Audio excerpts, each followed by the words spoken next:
Welcome to your pre-Easter edition of the Todd and Erin Daily Stream. Hope you're getting set, ready to go. Oh, wait. I get so much criticism. What? Seatbelts. Well, yeah, talk about being a bad example to the young people. I always wear a seatbelt. You were such a liar. My son... I'm stopping the car right now. Get out. Get out of the car. It's my car. No. And I'm wearing my seatbelt, as I always do. Our son always reminds us, put your seatbelt on now. And if I don't, he won't stop. All right, so we've got a really cool video coming up from Todd's Test Kitchen about fermentation and sauerkraut. But I don't know how you got onto that. It's a new thing. It's really great. You're claiming it's a food trend. Speaking of food, okay. I want to talk about this. Your mom, we are concerned about her all the time because we love her. She's your mom. And one of the food things that she cannot eat is ham. And now for Easter, traditionally... Lots of people have ham. Mom's like, it's not happening. Right. So what she asked is my brother Kelly, who is a barbecue master, would you make ribs? How do I not know that? How could you not know Kelly would be a barbecue master? I've never seen his food. My brother is a carnivore. I don't think he's ever eaten anything carb-related in his life. Okay, go ahead. Anyway, so the important thing is that Mom said, Kelly, could you please make barbecue ribs for Easter? Kelly, of course, said that would be fantastic. First mystery right there. So then we're thinking, well, you can't have the regular things that you would do like with ham, like scalloped potatoes. You have to have barbecue things, coleslaw, corn on the beans, cob, maybe some cornbread. Yeah. And then I thought to myself, how do we tie this into the whole Easter thing? And it finally came to me. Oh, you've made this fit somehow, okay. Yes, so barbecue kind of makes you think of the South. Okay. It should, because it is. Sure, yeah. And then you've got the South, and the slogan of the South, which isn't true, is the South will rise again. Like 150 years ago, that was accurate. True. Okay. Sure. And then there's Easter. Yeah. And who's going to rise again? Christ is risen. There you go. You know, that's a long walk, but I'm here for you. There's a tidy package right there for you. So anyway, you can make anything work. You've got a jar, you've got cabbage, you want to learn, everyone's talking about this right now in the food world, fermentation which is fermentation and pickling. Let's watch. Hi everyone, it's Todd here, and a lot of you ask, hey Todd, why don't you ever get anything done? It's because I'm distracted easily. I've been on the internet. I fell upon, pickles. Pickles led me to coleslaw. Coleslaw led me to sauerkraut. Sauerkraut? I've never made sauerkraut before. You want to make sauerkraut? Let's do it. First thing to do is cut the cabbage up in 1/4-inch slices. Shall we do that? This is boring. Let's make it quick. Ta-da! All right, now what we need to do is put this in a bowl. We're going to put it in a bowl because we're going to add the salt on top of it, and we're going to massage the cabbage. This is an adult show, by the way. Massage the cabbage with some sea salt. Now what we're going to do is we're going to put about a tablespoon in there like this. We're going to massage the water out of it. All right? We'll be right back. All right, so I've been doing this for about 10 minutes. What you're trying to do is break it down, and you can hear the noise. You're breaking it down on a cellular level. How's that?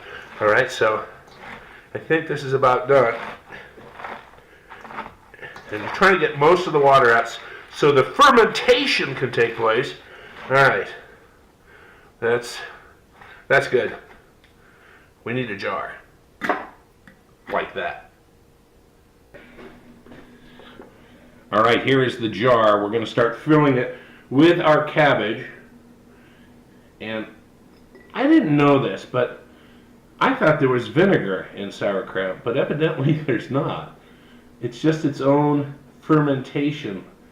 2% salt solution, so that's what? 4 cups of unchlorinated water with a teaspoon of salt, not iodized salt, sea salt. What you do is you pack it in here, and then you have to pack it down and get as much air out as you can. I always thought there was vinegar in this, but there's not. So you just keep packing it up, packing it up, packing it up. One of the important things it told me, it warned me about, was make sure that you don't screw the lid on all the way, because this ferments. This is going on top of your countertop. So as it ferments, gases will be released.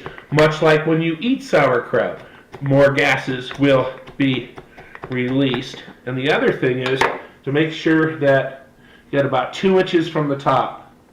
2 inches from the top, like that. Because you can't have anything sticking out of the liquid. Now, there's not a lot of liquid in here, and that's why you make the brine solution. So I'm going to call that good. And now, I'm going to add the brining solution till it covers, like this. Now, just to make sure, look at the bubbles coming out. Look at that. Just like it's supposed to. All right, now what I'm going to do is I'm going to take some of the cores that I cut out of the cabbage, and I'm going to put them in there just to make sure that it keeps the other cabbage down underneath the solution, like that. Then I put the top on loosely, and we are good to go. We sit it on the countertop for 3 days, and then we have sauerkraut. But wait, then I got distracted again. And I thought to myself, if cabbage works, why not Brussels sprouts? I'll spare you the cutting. Wait a minute, the cutting part was way too fun. All right, let's go. There you go. All right, so what I'm going to do is I'm not going to break these down in the salt solution, which is probably a huge mistake, but I'm not going to anyway because I'm kind of tired. And by the way, thanks for all the comments in the last video. I know someone suggested this is like cooking lessons on meth because I go kind of fast, but let's just review why I'm doing this, okay? So you've got your cabbage, you've got your salt that you put in, you beat it up in the bowl, and you break it down.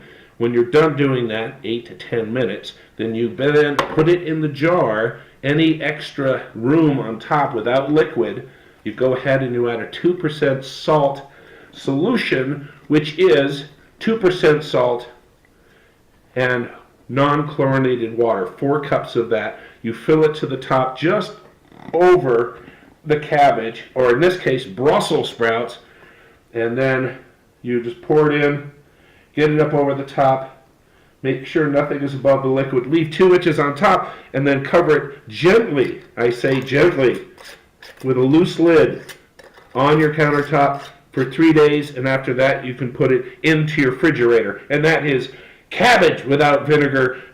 We'll see if it works out. I'm not liable for any of this, so just be careful.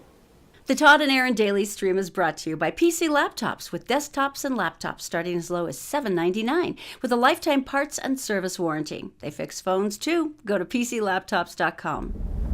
You know, the only thing you could add to that to make it like a perfect package is it's also a great science experiment for the young people. What? You could have thrown Zoe into that and went, this is the process, and then it'd be like a science lesson.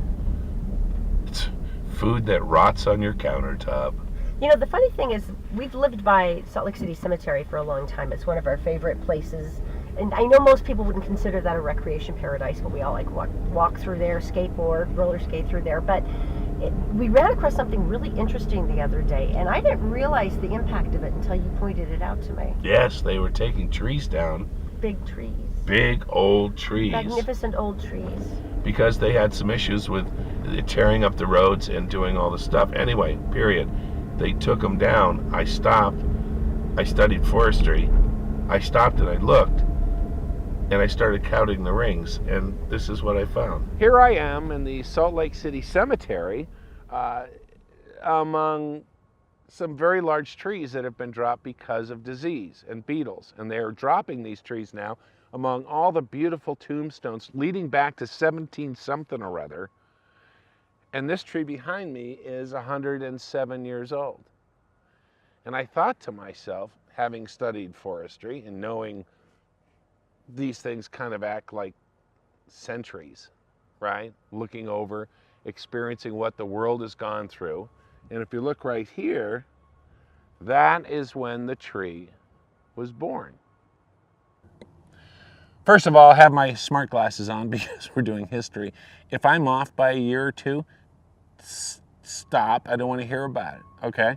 Here is the beginning of the tree. This is when it was planted. It sprouted at this point, which is 1917. Puerto Rico was just brought in to be part of the United States, though they don't care about them and they can't vote and we don't rescue them during hurricanes.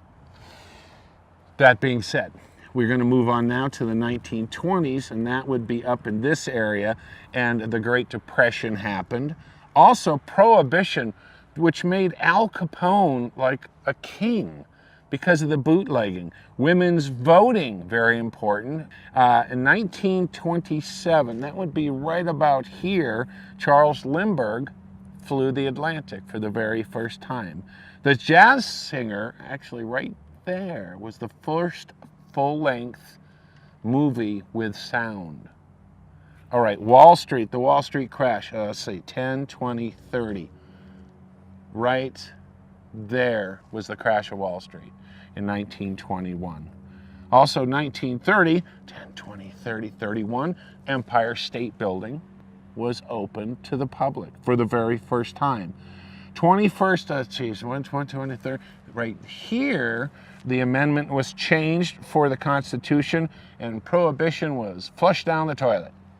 And the beer wasn't, for a change. Okay.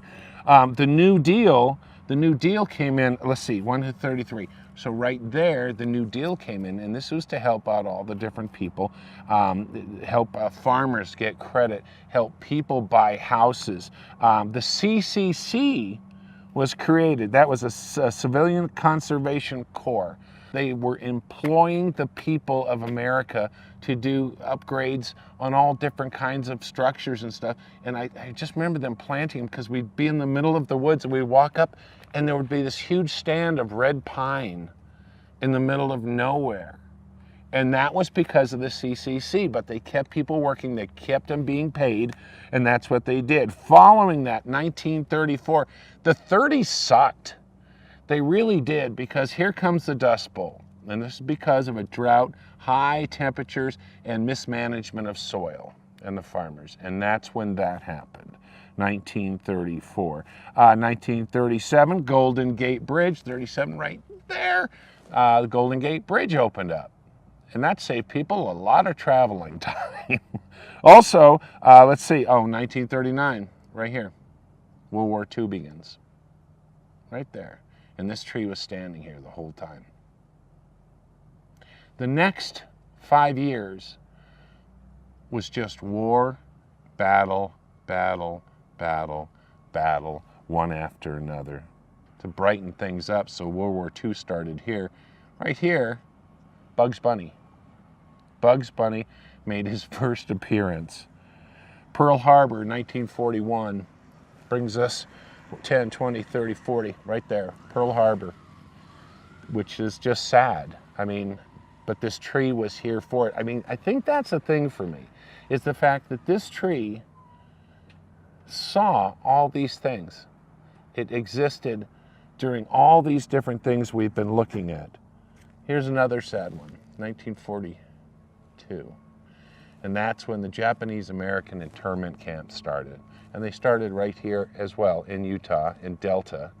And they started, and we know a woman, dear woman, her name is Ray, and she and her family were actually put into one of the camps. And they went from owning a business, owning a house, tending a garden, to the middle of nowhere in barracks because they were Japanese American.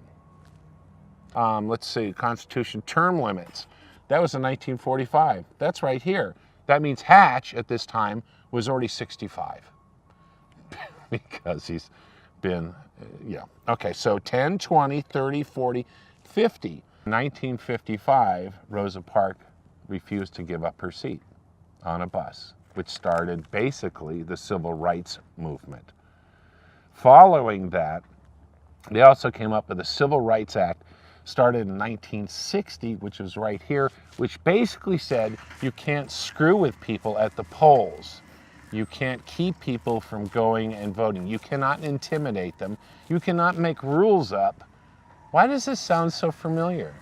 Right? So they cannot do that. So this was going on during the Rosa Parks civil rights movement, and it began in 1955.